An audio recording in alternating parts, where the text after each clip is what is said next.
Hello and welcome back. I'm Natalie MacDonald. You're watching Sydney Direct and this is Dukascopy TV.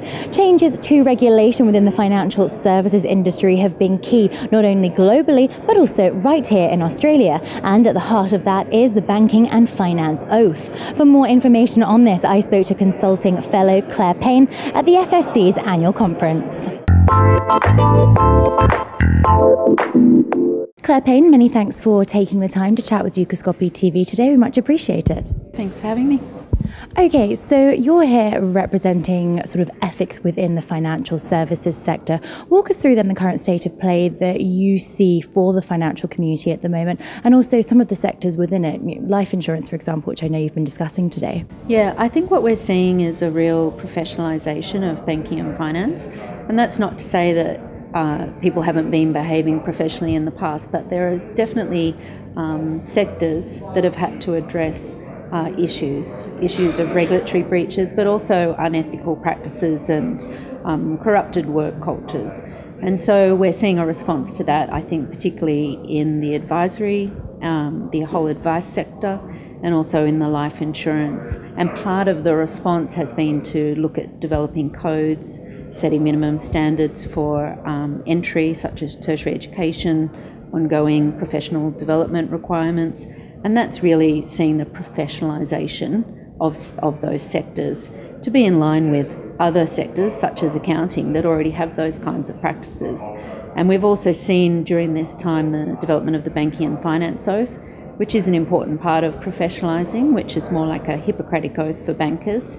And so that's part of that kind of lifting the standards and making sure there's some cohesion across the industry. And that's to the benefit of the people working within the industry to all be working to the same high standards, but also to the consumer who will benefit from those high standards. Now, regulation has really been at the heart of the financial services community and the development and evolution globally, really. Walk us through, on a domestic scale, sort of the role that ASIC and even government have played and the changes that they're trying to bring about within this sector. Well, Australia has been sort of lauded for the system of regulation in the banking and finance industry as being very effective. And I think we see that there is quite a good working relationship between the regulators and the financial institutions. However, the banks are very much aware that they need to have a certain amount of self-governance, and particularly, say, with the Banking and Finance Oath, that's an initiative that's come out of the industry itself. It's not something that's been imposed by regulators. And I think, as we see with professions such as law and medicine, there's a certain amount of self-regulation, and that's what the industry needs to lift to.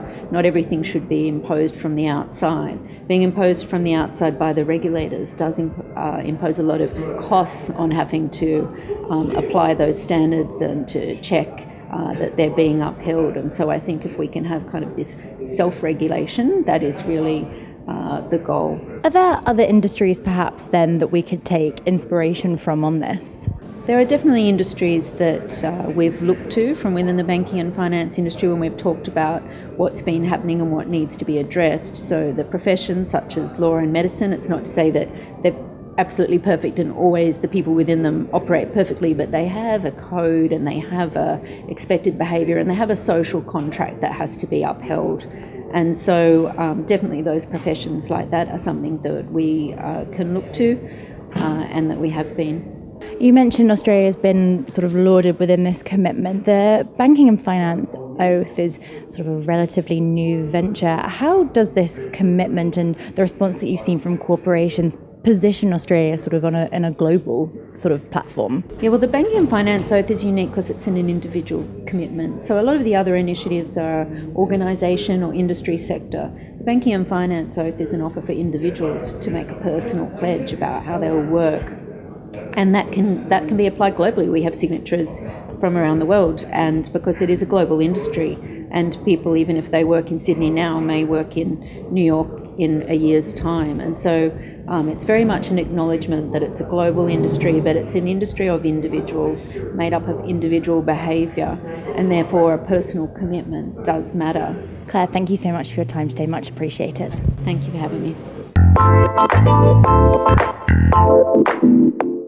Our many thanks there to Clare Payne of the Banking and Finance Oath Committee for her time. I'll be back with plenty more exclusive interviews for you right here from the FSC's annual conference. For now though, it's goodbye.